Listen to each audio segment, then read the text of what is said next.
Welcome back to the Go Ham podcast. Today we're excited to sit down with Jennifer Boutwell. She's not only an industry powerhouse, but she's somebody who's really big on self-care and has overcome some serious trauma in her life. We're going to get deep here, so buckle up. So why don't we get started? Why don't you just tell us and the audience a little bit about yourself, how you got into the industry, where you're at today, and what you would say your specialties are in this industry. So I've been a salon owner for 25 years. I've been in the industry as a hairstylist for more than 30. However, I retired from behind the chair back in 2018. And so I still own a salon in Gretna, Louisiana. I have 23 team members, 4 shareholders, and a full-time director. So I'm not in my salon every day anymore. I'm at that point in life where I get to do a lot of traveling, just living my best life. I'm about to be an empty nester in a week. My baby goes off to college, and so then it'll just be me and the pup. So, just trying to maneuver, doing all the things.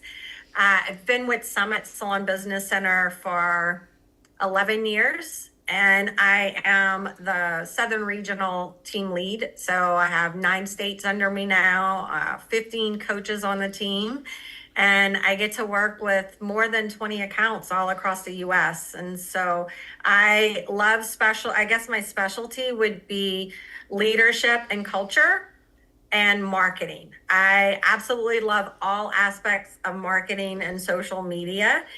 And then the latest thing I've added to my resume is I wrote a book, and it's called ICU. And I wrote that last year, and it was published in January. And it's just really kind of my healing journey of the various things that I've been through in life and what has gotten me to this point.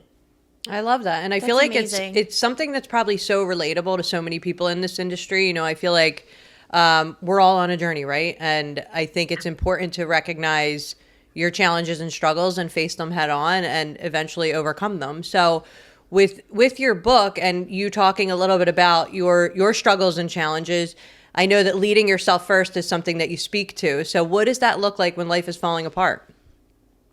Well, I am very grounded in my routine.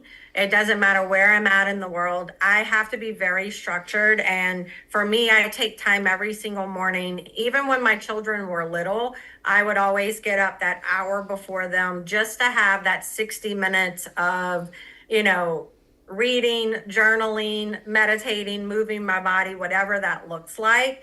And now where I am in life, I can have 2 or 3 hours in the morning. My kids are grown, and so they know, oh, mom's outside on the patio or in the backyard. And I really take time to fill that cup. But, life is going to happen. There's going to be trauma. There's going to be divorces. You're going to have people leave your company. And so as long as I can honor my time, I can stay grounded with breath work, meditation. And I think as leaders, we get so busy being busy and trying to be the answer for everybody that we will forget to do that for ourselves. And our body has a way of letting us know, you need to take a moment and pause, because if you're not, it's going to come out. You're going to get sick. You're going to have aches and pains. You're going to have the meltdowns. You're not going to want to get out of bed. So you just have to have some really hardcore boundaries and stick to those routines so that you can lead the other people in your life. Oh, you're speaking to me. I'm ordering your book as soon as we hang up. Congratulations on your book, by the way.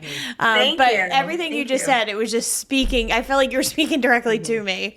So yeah, it's super relatable, and I'm happy we're have you on and talking about this today. Yeah. Thank you. This is a big topic. And for me, in my personal life, I feel like what you said about taking that hour of your day and prioritizing it for yourself makes or breaks you. I personally feel that way. I feel like when I have that hour in the morning or at some point to really prioritize that time to focus on myself, I just show up as the best version for everybody else. So I feel like you're speaking to something that is so true. So thank you for sharing that. Jennifer, could you share some challenges that you've gone through in your life and how they've kind of helped reshape the way that you lead? Where do we start? How long do we have? I mean, the challenges are real, I always say that like I'm a really intelligent, smart business person. And I was super successful being a hairstylist and not so great being a business owner. Then discovered Summit, learned that, became really great with that. But I was not real good with relationships. I've been married, divorced 3 times. And if you've ever been through one divorce, holy hell, that's hard, but go through 3 and you learn a whole lot about yourself. And so that challenge was really me having to step back and look in the mirror and realize that, okay, the common denominator in this is you. Let's figure out what you're doing, why you're attracting this into your life, like what's going on. And so navigating that and not being ashamed for experiencing that, because I think a lot of people go through divorce and they feel embarrassment and shame by it, or they feel that, they didn't honor a commitment. And so learning to forgive myself for that is a huge challenge, and owning it, because I did make mistakes, but I also learned from those mistakes, and it's made me a more compassionate, understanding, empathetic person. And as a salon owner and just a friend in general, so many people experience these challenges. And so it's given me, I can be empathetic and compassionate because I understand what they're feeling and what they're going through. And then getting to the other side of that is huge, because once you can let those things go, it's a big deal, you know? And I think for me, that the divorce challenge was probably the hardest. I grew up in a household where, my parents have been married 56 years. My grandparents were 50 plus years. Like, divorce was unheard of. And you married for a lifetime. And then for me to be married and divorced 3 times, it was like, oh, like, what's going on? And so that challenge has made me very relatable to the people that I work with and our clients, but understanding and owning my responsibility in it, and my actions and the things that I did. It's a game changer when you can look at it and own it and not be the victim. Wow. So during these challenging times, and it sounds like, obviously it's been a journey for you. How did it impact you as a leader within your business? And I guess the second part of the question is, at what point did you realize, like, okay, this is enough. Like, I need to get control. It hasn't always served me. I mean, there's been times where my personal life would be a mess. And so if you worked with me, your life was a mess because I was angry and resentful and hurt and all So those true. things. And we never want to take those things out on other people, but we do. It's kind of like when you have the small kids and you're having that crazy busy day at the salon and you're like, oh, but nobody knows I'm stressed. Everybody knows you're stressed. They read your energy, they read your body movements, like they know. And it's the same thing when you're going through trauma of any kind. If you're not aware, you will take it out on all the people around you. And so as a leader, being able to be aware and then own that. I've had to apologize many, many times in my life. 3 years ago, I lost my baby sister in an accident. And so for about 8 months, I think I operated just on robotic autopilot. And it wasn't until I just had a complete meltdown one day with my director. And I was just upset about something, complete just meltdown. And she finally just looked at me and she was like, Jen, like, what's going on with you? Like, this is not who you are. And like, you're very short tempered. You're this, you're that. And I needed that person to tell me that so that I could take that pause and say, like, okay, I've got to deal with these emotions inside of me, because keeping it bottled up wasn't serving me or the people that I'm supposed to be serving. So I think awareness is key, and being able to pause and take that moment to just reflect is okay. Okay. Now, what does that look like? So in that pause, did you step out for a week or two, or did you just, like, how did you navigate that? Yeah, I mean, I'm really good. I wear a lot of different hats. And so I make sure that I have white space on my schedule on a normal basis now. And that was something that my leadership coach worked with me on. But when I'm going through the dramatic trauma events, I did have to step away. And I was lucky enough that I have a great support system. And I was just like, I just need a few days to just turn all technology off, step away from decision making responsibilities, and go sit with all the stuff that I was feeling and realize that emotions are okay. For years, I've been in that fight flight mode and I wouldn't feel emotions because I grew up, I was the only girl for like 10 years in our whole family. And so if you cried in front of the boys, they tortured you. Like if my older brother saw a tear, it was on. And so you learned real quick not to show emotion. And that was weakness, you know? And now I'm at a point that I'm like, I need to be able to feel all the feels. And the lesson is you feel them, you bless it, you release it, you can't sit in it. You just can't be the victim and you can't wallow in the hurt, the pain, the trauma, but you've got to be aware enough to know when you're on that path, you're going to crash if you don't stop. And so for me, I go to the beach or the lake, like that's my pause. I have to be outside near water, even if it's just for 24 hours. That will reset me and let me get really quiet and listen to that inner being and know, like, okay, this is the next step, or this is what I need to do, or, you know, feel it, have the good cry, do the screaming, whatever it is you need to do, but let it out and then reset.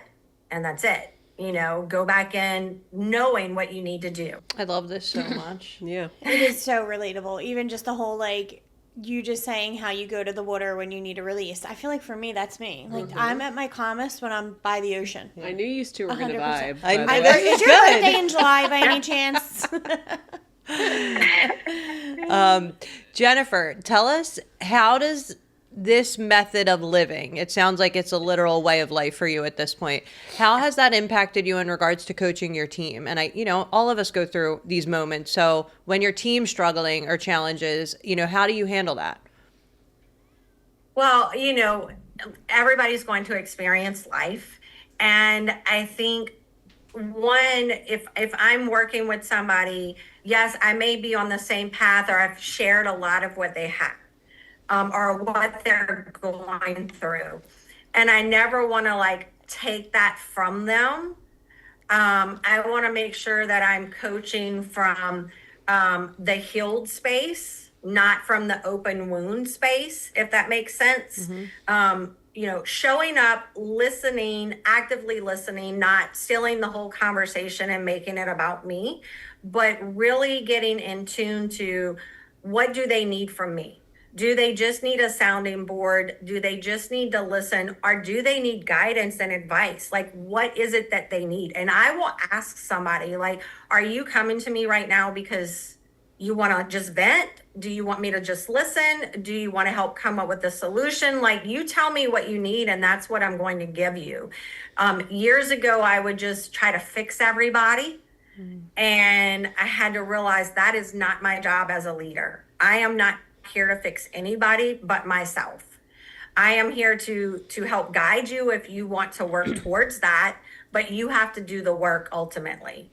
And so, I've experienced when you have salons and any business, you're going to experience different things. And I think right now there's so many people that experience anxiety and different mental health issues, and suicide is a huge thing in our society right now.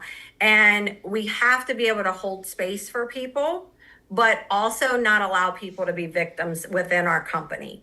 And when I say that, I've had to have those courageous conversations with people that are the victim mentality, and it's woe is me. And it's like, hold up, let's have a really hard conversation right now. You're the only one that can change that. You're the only one that can move past it.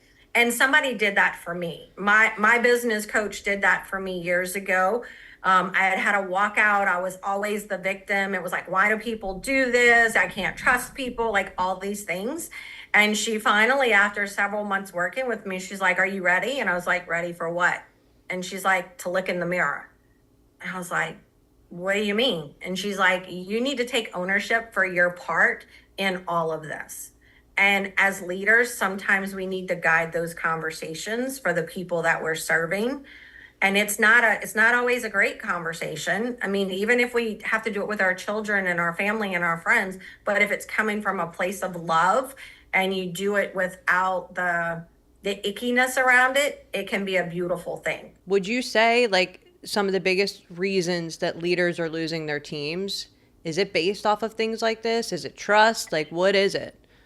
Yeah, I mean, I think the biggest reason people lose team members is inconsistency and lack of integrity and trust.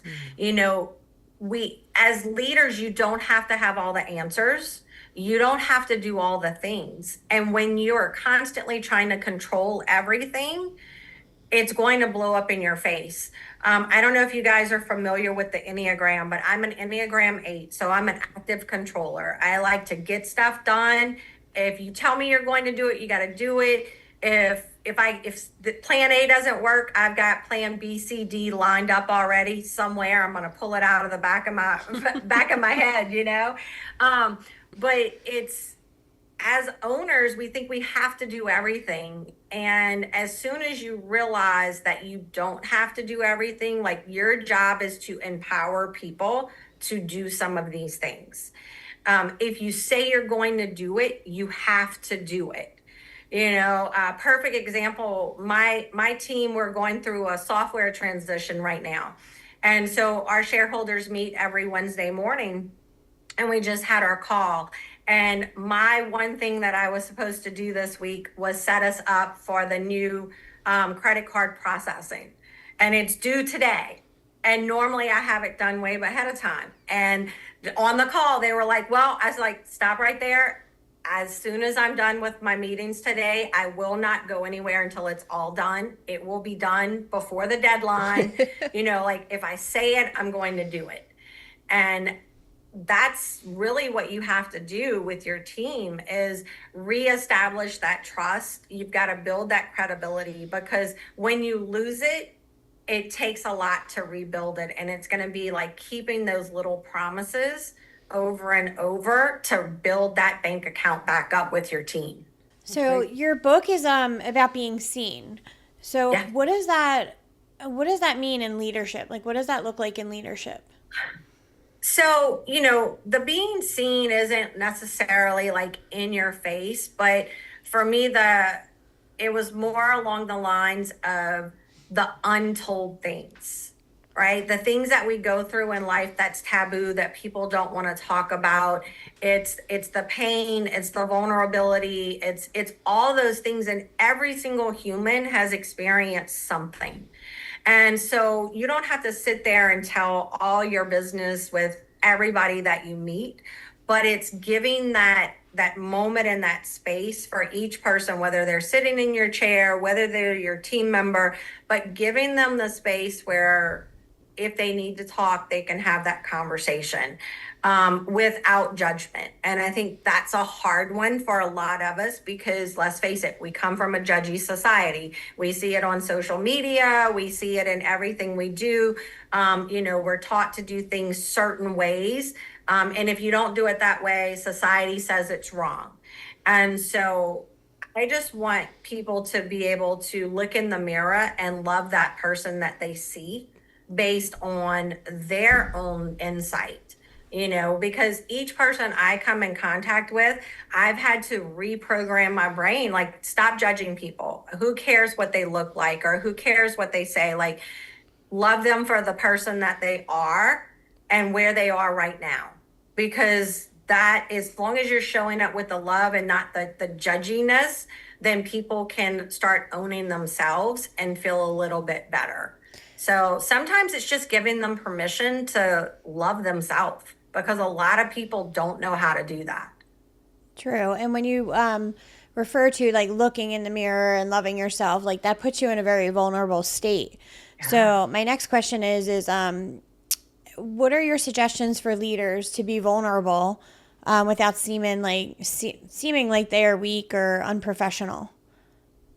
So I think with the vulnerability, it's not necessarily sharing all of the things that you're going through, right? But it is being able to say, look, guys, I'm not 100% today. I'm going through some things. I just need a little bit of space. Or if somebody's coming to you with a problem, being able to say, I don't have the answer for that, or I don't have the bandwidth for that right now. Just give me 24 hours or give me 36 versus just trying to do it. Because when we're trying to do all of it, it's not going to work. Yeah. And the vulnerability part makes you real to your team. And I think so many owners and business people don't want to show that realness. They don't want their team to see them cry. They don't want their team to see them stress. And look, this doesn't mean that you go and you tell your team all your personal financial business and life sucks and this and that and my marriage is this. It's not that, but it's being able to have the conversation of just saying like, look, I'm navigating some really hard stuff right now and I just need a little bit of space. Yeah. Can you give me that space to do what I need to so that I can check back in for you? And I think when you do that, it connects you to your people in a different way. It's true. You know, And I feel like I think 2-3 weeks ago we had some changes going on with one of my businesses, and it was some big stuff. And my shareholder from my salon called me and she was like just kind of venting about some things, and I finally just had to stop her and I said, listen, I'm going through some really heavy transitions right now, and I can't meet you where you are right now, and I can't give you what you need. So I need you to just give me 24 hours and then I'll come back to this. And it was so crazy because it flipped the script, and she was like, Jen, what do you need? You know, she's like, this is nothing. This I can handle. I'm just calling to vent because it's just stupid. But what do you need? How do you need me to do something for you? And so when you have a team member that can realize that, that makes you human and relatable on a whole different level. Yeah, I can see that. It's interesting because with our newest business that we just opened, we have a new partner, and she is not familiar in a leadership position. So we're doing a lot of work there. And one of the things, it was like an aha moment that we had coached her to recently. It was like, you know, when the team comes to you with something, like it's okay to say, I don't know. You know, like don't feel put on the spot and you have to respond with like, here's the solution, here's what you need to do. You know, you simply respond and say, you know, okay, I'm hearing what you're saying. Give me a day, give me 2 days so to handle this, and I'll get back to you with an answer or a response. And I feel like for so many years as a leader, I didn't feel that was an option. I felt that when they come to me, I have to know the answer, you know? And so I think embracing the fact that, you know, you're not an AI genius. I'm not ChatGPT, guys. I'm not going to have the answer to everything. And it's okay to let them know that and, you know, take time to really figure it out before you give them the answer. So it's just interesting because that's the way I'm processing what you're saying, and it's cool.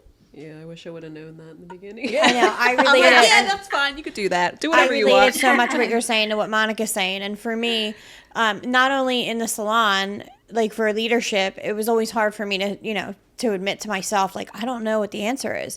But even at home, in my personal life, like I'm a mom, I'm a wife, like I have a leading role in the house. Like the kids come to you and they want answers right then and there, and it's like, guys, like, let me think about this. Like, that's my new answer for everything. I'm like, let me think about it. I'll let you know. Yeah. Like, I try not to give them immediate gratification and answers right away because, I mean, let's face it, they expect that from you. And it's like, I beat myself up if I don't have that answer right then and there. So it's been a challenge for me, but I've accepted it that I'm not going to have the answer to everything. Another thing around this leadership thing, though, is asking, like when they're coming to us with all these problems, another beautiful thing that I've really started adapting is, look, what are the solutions you're coming to the table with? Like, how do you think we should rectify this? Or how do you think we can fix this? And how is that going to be a win for everybody? You know, it's got to be a win for the company. It's got to be a win for the for the team member.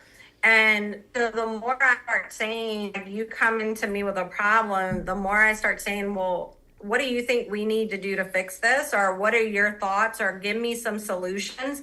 That's empowering them in a way that most people are like, wait, she's asking for my opinion. So then they feel validated, and seen. So that's just one more layer of leadership that you can start implementing and stop trying to solve all of it yourself. Like, these young people right now have some amazing ideas around growing businesses and marketing and leadership. And then we just need to embrace it and empower them to let us know what they're saying. I love that aspect of it. Yep. I was just gonna say, back to the kid piece, I always say, I don't know, what do you think? When I don't know. I was going to say, my kids, they might get a yes or no answer from me about 2% of the time. It is constantly like, maybe, I'm not sure, possibly. Like, I wanted to get back to your book. I'm so like intrigued by the book writing process. Was there anything in there that you were like, oh, I don't know if I want to share that. That's a little cringy, but wound up actually like benefiting you in the end by like connecting with people? So, the book was definitely something that was laid on my heart. It started out as a healing process for me. There were some very vulnerable chapters that had to be edited out for legal reasons. And I had no clue until my publisher went through. And so some of the things that had taken place in one of my relationships it was very hard. And it was very hard to write. But then they were like, you can't put this out there because of the legal. And I was like, I was so disappointed because I'm like, well, this is part of my story. This happened. And then once it was all done, I was like, I don't have to share that part of that. Like, it doesn't matter that this event took place or this fight took place or altercation, like, it's okay. And so that was probably one of the hardest things for the book. Now, writing about the death of my sister was really difficult. It was a surprise, and she was 23 years old and she was killed in a car accident. And so for 5 days she was on life support, and just writing about that whole experience was so hard. And now the trying to make sense of that is really difficult. But the one thing I know is there was a lot of synchronicities that led up to that. My siblings and I, there's 5 of us, and we weren't all super close. And with the death of Gabrielle, Aristi, my other sister, and I, like, we are pretty much inseparable. We live in different states, but man, we're like, we talk 3 and 4 times a day. We're always with each other. Like, our relationship over the last 3.5, 4 years has just like really blossomed. And I have no doubt that all came from this experience, but that experience is also relatable because so many people lose people unexpectedly. And it's like, whoa, like the earth just stops. And it's like, where do I go from here? And each one of us is going to handle grief in a different way. For me, I dove into work. Like, I just had to dive into work because that was the one thing I could control. And then about that 8-month period is when I crashed and burned, So, I mean, there are some, different stories in the book where I talk about various things, from losing Gab to I was molested as a child by a family friend. And so that whole thing was really hard. And once I got the last divorce, I started doing NLP, which is a form of therapy. And that was when I really was able to start connecting the dots and the pieces and realize that the unworthiness that I felt due to these events, like, I had never talked about it and accepted it. And as a salon company, and I'll just throw these stats out there, 4 and 5 girls have been molested. And 3 and 5 boys have been molested. So if you have a salon team of 20 people, more than 80% of those people have been molested as a child. And so, we can't fix that. Like we cannot fix those people, but we can hold space and we can be more compassionate and understanding. And I was so unaware of that until I wrote this book. And when I started doing the research around it, it was just mind-boggling. And then you take 80% of the women that have been molested as a child, 80% of those people are sexually assaulted as a young adult. And I'm like, both of those things happened to me. And it's like, okay, like we have to do better as society. Like we have to have these conversations. We have to talk about it. We have to let people know that it's happening with with the people in our family that we trust. It's happening with the people from the church. Like you've got to be so in tuned if you are a parent to stop this so that it doesn't keep happening over and over, generation after generation. And so that was a hard chapter to write, but it was also very enlightening when I dove into all the research because I had no clue. Like, I was like, wow, like that's a lot of people, So it's kind of sad.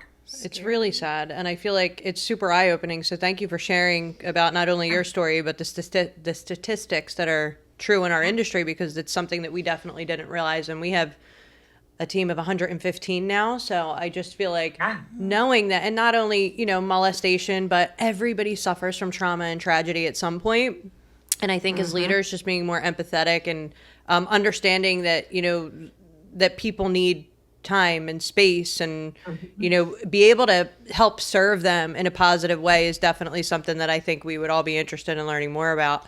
Now, with that, and you going through everything that you've gone through, and I imagine there's people in our audience that are probably resonating with this, what would you say, like one habit or belief or relationship or something that you had to let go of to really elevate and hit a new level?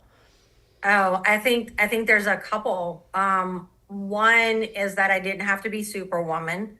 I don't have to do everything. I don't have to be the fixer. I always laugh and joke with my kids about me being Wonder Woman. I'm like, showing up with the gold bracelets. I'm like, I'm her, but I don't have to be that person, and it's okay. The other thing was doing a complete evaluation of the people in my life, the people that I hold dear, I love, but I had to ask myself, were they serving who I need to become? And releasing that was really hard. Like people that I love that have been with me for many, many years, but I had to realize that, sometimes relationships can be toxic, and it's not just if you're in a romantic relationship, it can be work related, it could be just, your friends.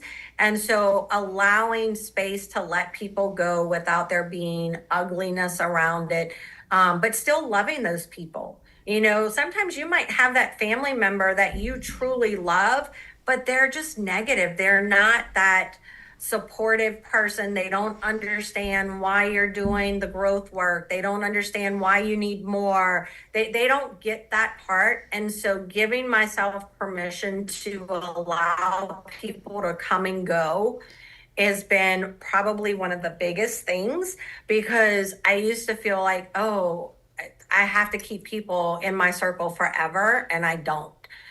Same things with our salon teams. Not everybody is going to stay with us. There's going to be people that are going to want to go open their own company and want to go do booth rent or whatever that looks like, and realizing that it's not about me, but it's truly their journey.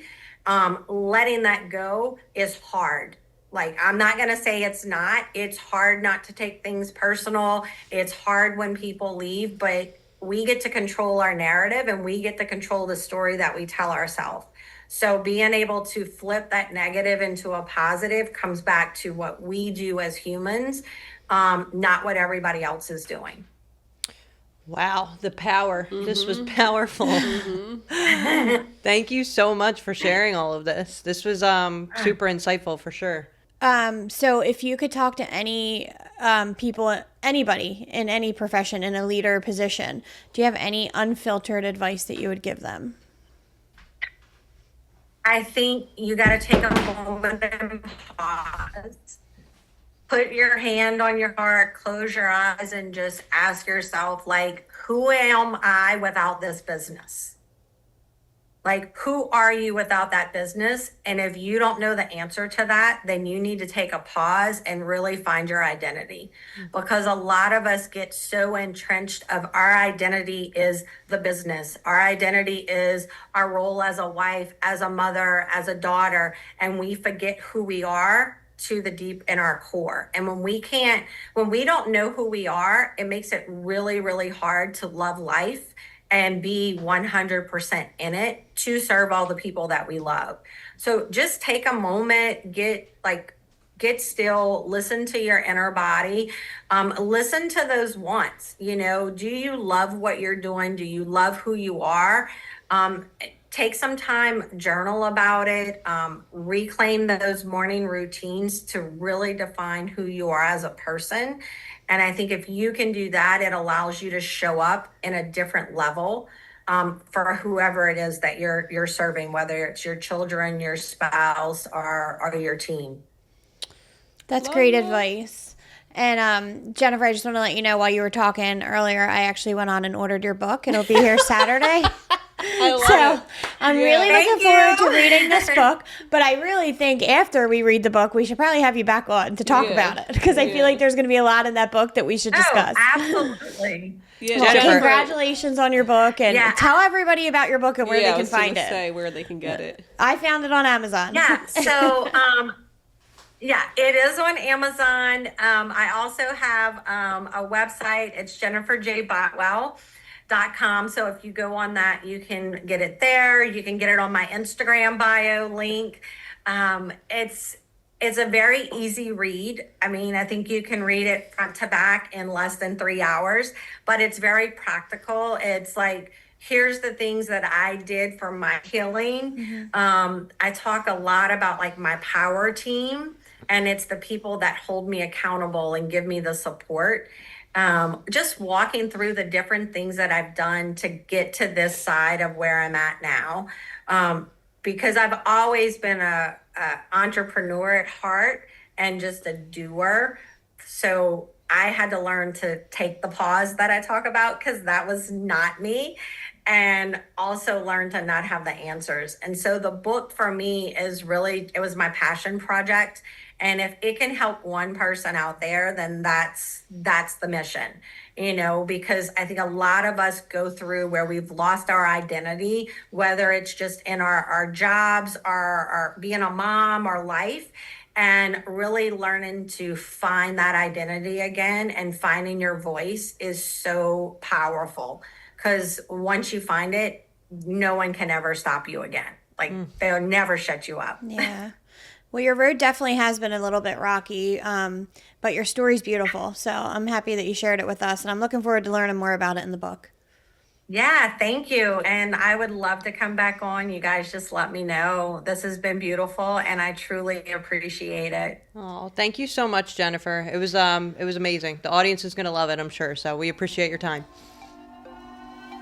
Okay, thank you. Thank you. Cool. Enjoy the